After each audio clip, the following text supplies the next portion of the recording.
आज हम भौतिक भूगोल में आइसोस्टेसी जो अपना टॉपिक चल रहा था उसकी निरंतरता बनाते हुए हैफोर्ड एवं बोवी की संकल्पना के बारे में अध्ययन करेंगे। हैफोर्ड के अनुसार भूपृष्ठ के नीचे अलग अलग घनत्व के भाग विद्यमान हैं, लेकिन धरातल के नीचे कुछ गहराई में एक ऐसा तल है जिसके ऊपर घनत्व में अंतर होता है तथा नीचे की तरफ घनत्व समान होता है। इसको हैफोर्ड ने समतोल तल बताया है। साथ ही इस तल के ऊपर घनत्व तथा ऊंचाई के साथ उल्टा अनुपात होता है। घनत्व तथा ऊंचाई के साथ उल्टा अनुपात मतलब कम घनत्व वाले चट्टाने भागों की ऊंचाई अधिक तथा अधिक घनत्व वाले चट्टाने भागों की ऊंचाई कम होगी। और इसको हम ये जो डायग्राम है इसके द्वारा भी समझा जा सकता है।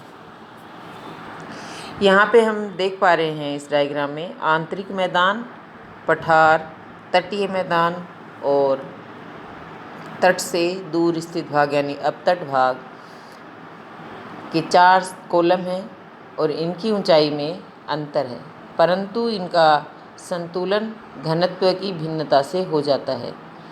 इस प्रकार इन सभी का कॉलम का भार समतोल तल पर बराबर है और इससे ये स्पष्ट हो रहा है ऊंचाई तथा घनत्व में उल्टा अनुपात है।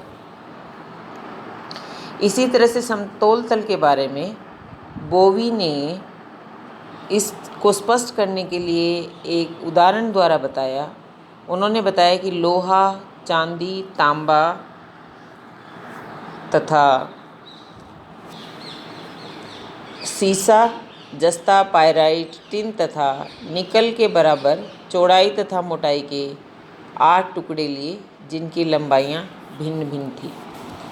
इन टुकड़ों को पारे से भरे बर्तन में रखा तो सभी टुकड़ों का निचला तल बराबर था और कम घनत्व वाले टुकड़े अधिक ऊंचाई में तथा अधिक घनत्व वाले टुकड़े कम ऊंचाई में स्थित थे। इस प्रकार बोवी ने ये बताया कि समान क्षेत्रफल वाले भाग के नीचे का भार समान होता है और विभिन्न आयतन वाले भाग अपने विभिन्न घनत्व से संतुलित होकर इस तरह एक दूसरे के साथ रुके हुए हैं कि समतोल तल पर उनका भाग बराबर है। और ये डायग्राम के द्वारा भी अपन देख रहे हैं। क्षतिपूर्ति रेखा है जहाँ पे सभी एक लेवल पे हैं। इसके साथ ही बोवी ने एरी तथा प्राट के विचारों का भी अध्ययन किया और उन्होंने बताया कि एरी के अनुसार घनत्व विभिन्न स्तंभों में समान रहता है, जबकि प्राट के अनुसार ये घनत्व बदलता रहता है। बोवी ने हैफोर्ड के इस मत का भी अनुमोदन किया कि समतोल तल रेखा के ऊपर घनत्व लंबवत रूप में बदलता है, क्षैतिज रूप में नहीं। और प्राट के बारे में बोवी ने बताया कि प्रत्यक्ष रूप में नहीं तो अप्रत्यक्ष रूप में प्राट के विचारों में एरी की रूट फॉर्मेशन तथा तैराव सिद्धांत की झलक आती है। बोवी हैफोर्ड के अनुसार धरातलीय भाग लंबवत स्तंभ के रूप में है, परंतु ये मत अमान्य है क्योंकि भूभाग क्षैतिज परत के रूप में है। हैफोर्ड तथा बोवी के अनुसार क्षतिपूर्ति तल धरातलीय सतह से 112 किलोमीटर की गहराई पर पाया जाता है। यदि हम पृथ्वी के आंतरिक भाग में बढ़ते ताप पर ध्यान दें तो यहाँ कुछ भ्रमित करने वाली स्थिति आती है। इतनी अधिक गहराई पर अधिक ताप के कारण चट्टानों का मेल्टिंग पॉइंट आ जाता है। इस प्रकार चट्टानों के पिघल जाने पर क्षतिपूर्ति तल की जो बात कही जा रही है वो संभव नहीं हो सकता है। ये हैफोर्ड तथा बोवी के अनुसार समस्थिति के बारे में उनके विचार थे। अब हम पढ़ते हैं जोली की संकल्पना। 1925 में जोली ने संतुलन के सिद्धांत पर अपना मत प्रकट करते हुए हैफोर्ड तथा बोवी के मत को खंडित किया। उनके अनुसार, हैफोर्ड तथा बोवी के अनुसार, एक क्षतिपूर्ति तल होता है जिसके ऊपर घनत्व बदलता है परंतु उसके नीचे घनत्व समान होता है। तो जोली ने बताया कि व्यवहार में ऐसा कोई निश्चित तल नहीं हो सकता क्योंकि भूगर्भिक क्रियाएं इसमें आसानी से अव्यवस्था उपस्थित करके क्षतिपूर्ति तल को नष्ट कर सकती हैं। ये उनके हैफोर्ड तथा बोवी के जो क्षतिपूर्ति तल था उसको नहीं माना। जोली के अनुसार समान घनत्व वाले क्षेत्र के नीचे 10 मील मोटी परत होती है जिसके घनत्व में परिवर्तन पाया जाता है। इस 10 मील मोटी परत में कम घनत्व वाले क्षेत्र नीचे तथा हल्के पदार्थ वाले भूपृष्ठ के रूप में डूबे रहते हैं तथा अधिक घनत्व वाला भाग भारी पदार्थ से भरा रहता है। इस प्रकार इस असमान घनत्व वाली परत में विभिन्न घनत्व वाले भागों का निचला तल एक समान न होकर भिन्न भिन्न होता है। और जोली ने जो क्षतिपूर्ति तल की बात थी उसको एक रेखा के रूप में नहीं माना, बल्कि आप यहाँ देख पा रहे हो डायग्राम में 10 मील मोटी परत को ही क्षतिपूर्ति मंडल माना है। उन्होंने उसको कंपनसेशन जोन जो है वो नाम दिया। इस प्रकार जोली के मत में भी तैराव के सिद्धांत की झलक है, लेकिन ये एरी के तैराव के काफ़ी नज़दीक है हैफोर्ड एवं बोवी के अनुसार न होकर। इस मत के अनुसार भूपटल हल्के पदार्थ सियाल का बना है जिसका औसत घनत्व 2.67 है तथा भूगर्भ सीमा का बना है जिसका घनत्व 3 है। इस सीमा के ऊपर भूपृष्ठ आइसबर्ग्स की तरह तैर रहा है। ये थी जोली की संकल्पना जो तैराव के सिद्धांत को ही मानते हैं और इन्होंने क्षतिपूर्ति तल को क्षतिपूर्ति मंडल का नाम दिया है। 10 मील मोटी परत को इन्होंने क्षतिपूर्ति मंडल माना है। अब आता है आर्थर होम्स।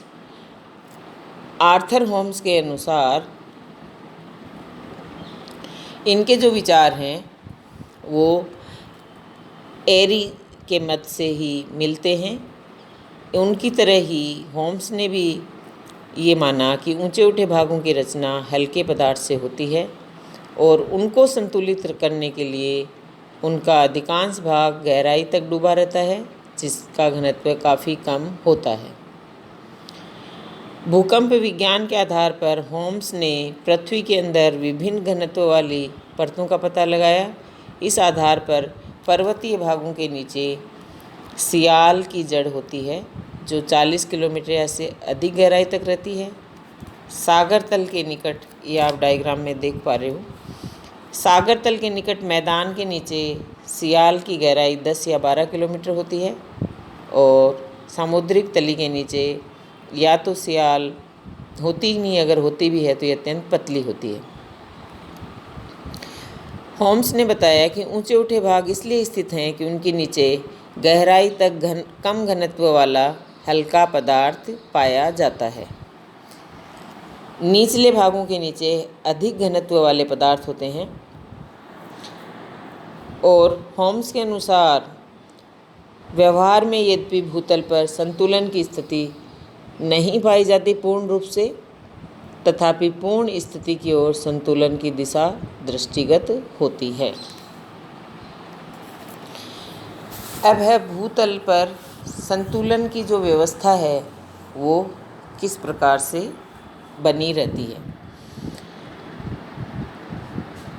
हमने अभी जो ये अध्ययन किया उसमें देखा कि संतुलन पूर्ण रूप से नहीं पाया जाता, क्योंकि इसमें भूगर्भिक शक्तियाँ जो होती हैं वो अव्यवस्था स्थापित करने में क्रियाशील रहती हैं।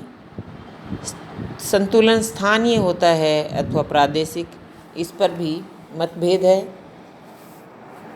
परंतु प्रयोगों के आधार पर ये सही लगता है कि विस्तृत क्षेत्र में संतुलन की स्थिति अवश्य होती है। स्थानीय क्षेत्र में संतुलन का होना आवश्यक नहीं, ये हो भी सकता है, नहीं भी। भूगर्भिक शक्तियों के कारण प्राय धरातल पर परिवर्तन होते रहते हैं। इन परिवर्तनों के कारण संतुलन की आदर्श स्थिति में अव्यवस्था हो जाती है। जब किसी स्थान पर पर्वत श्रेणी का निर्माण होता है तो उस पर क्या होगा, अपरदन का कार्य प्रारंभ हो जाता है। उसके कारण पर्वत की ऊंचाई घटने लगती है। फिर जो भी क्षयित पदार्थ है, यानी अपरदित जो भी होने के बाद पदार्थ है, वो सागर में जमा होने लगता है, जिस कारण वहाँ पे भार बढ़ने लगता है। इससे क्या हुआ, पर्वतीय भाग हल्का होने लगता है, सागरीय तली भारी हो जाती है और दोनों में संतुलन की स्थिति अव्यवस्थित हो जाती है, परंतु संतुलन का होना आवश्यक है। उपयुक्त क्रियाओं के कारण पर्वतीय भाग के क्षयित होने से उसका दबाव कम हो जाता है, जिससे क्या होगा, क्षयित मतलब अपरदन के कारण जो उसमें उसका अपरदन जो प्रारंभ हो जाता है उसमें अक्षय होने लगता है, उसके कारण उठाव या उभार होने लगता है। इसके विपरीत सागर तली नीचे धसकने लगती है। इस प्रकार दो जगहों पर दबाव के अंतर के कारण सबस्ट्रेटम में भारी पदार्थों का हल्के पदार्थों की तरफ मंद बहाव प्रारंभ हो जाता है। फलस्वरूप क्षयित स्तंभ ऊपर उठने लगते हैं और अधिक भार वाले भाग नीचे। सबस्ट्रेटम का ऊपरी भाग सियाल के ऊपरी भाग के विपरीत गर्म और गैस युक्त होता है। इस कारण पदार्थ का बहाव होता है, लेकिन ये भाव क्या है, बहुत ही मंद गति से होता है। इस प्रकार से पदार्थों की स्थान पूर्ति होती रहती है और पुनः संतुलन की व्यवस्था स्थापित हो जाती है। ये जो डायग्राम आप देख रहे हो इसमें और अच्छे से आप समझ सकते हो। पर्वतों का जैसे लिखा है, पर्वत का अनाच्छादन। अनाच्छादन में क्या होगा, अपरदन भी हो रहा है, परिवहन भी हो रहा है। यहाँ से अनाच्छादन हुआ, परिवहन हुआ, मतलब जो भी क्षयित पदार्थ है वो एक स्थान से दूसरे स्थान पे जा रहा है। फिर निक्षेपण यानी जमाव हो गया, डिपोजिशन उसका प्रारंभ हो गया है। और अवतलन धसाव की जो प्रक्रिया वो आप देख रहे हो। फिर नीचे आप देख रहे हो सबस्ट्रेटम से, फिर बहाव आया, फिर वापस से आप देख रहे हो सियार, फिर वापस से उभार। ये जो प्रक्रिया है व्यवस्था वो चलती रहती है। भूगर्भिक शक्तियाँ कभी कभी इतना तीव्रता से कार्य करती हैं कि संतुलन की व्यवस्था अचानक अव्यवस्थित हो जाती है और सबस्ट्रेटम के अंदर पदार्थों के मंद बहाव के कारण उसकी स्थापना नहीं हो पाती। जैसे उदाहरण के लिए प्लीस्टोसीन युग में हिमानीकरण के कारण यूरेशिया तथा उत्तरी अमेरिका का अधिकांश भाग हिमाच्छादन के कारण जो भार हुआ उससे अधिकता से नीचा हो गया, परंतु आज से लगभग 25,000 वर्ष पूर्व जब हिम चादर पीछे हटने लगी तो पहले का अत्यधिक भाग शीघ्रता से कम हो गया, जिससे वो भाग स्थल भाग तेजी से ऊपर उठने लगे। इससे संतुलन की व्यवस्था अव्यवस्थित हो गई। संतुलन की व्यवस्था का तात्पर्य समस्थिति की अवस्था से होता है। ये किसी तरह की भूगर्भिक शक्ति नहीं है, बल्कि एक प्रकार की दशा है। जब अपरदन तथा निक्षेप, आगन्य क्रिया या भू हलचल के कारण इस संतुलन की दशा में अव्यवस्था होती है तो गुरुत्वाकर्षण की शक्तियाँ कार्य करने लगती हैं और संतुलन स्थापित करने का प्रयास करती हैं। विस्तृत क्षेत्र में संतुलन की स्थिति पाई जाती है, परंतु कभी कभी भूगर्भिक हलचल जैसे भूकंप या ज्वालामुखी आदि के कारण क्षेत्रों में हलचल के कारण संतुलन की स्थिति में असंगति पाई जाती है। इस तरह की असंगति सीमित क्षेत्र में स्थानीय रूप में ही होती है। मोटे तौर पर भूतल पर लगभग संतुलन पाया जाता है। इसी कारण संतुलन के सिद्धांत को अब एक फैक्ट या नियम माना जाता है। ये था आपका समस्थिति।